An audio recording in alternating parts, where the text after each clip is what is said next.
Hey everybody, we are getting ready to change the car battery. It is 6 degrees outside without the wind. With the wind, it's -7. So I am bundled up. I've got my gloves on. I've got a hair dryer because my car hood is sealed shut with ice. So I think that's going to be hopefully the hardest part of changing my battery.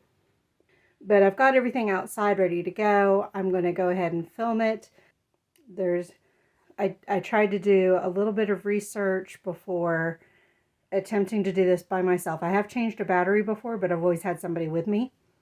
So it looks like the most important thing is to disconnect the ground first, the black, the negative, and then disconnect the positive, the red.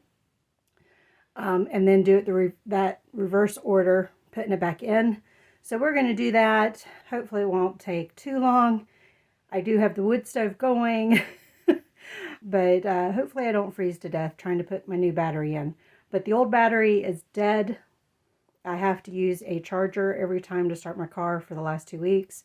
So let's go ahead and get this new battery in.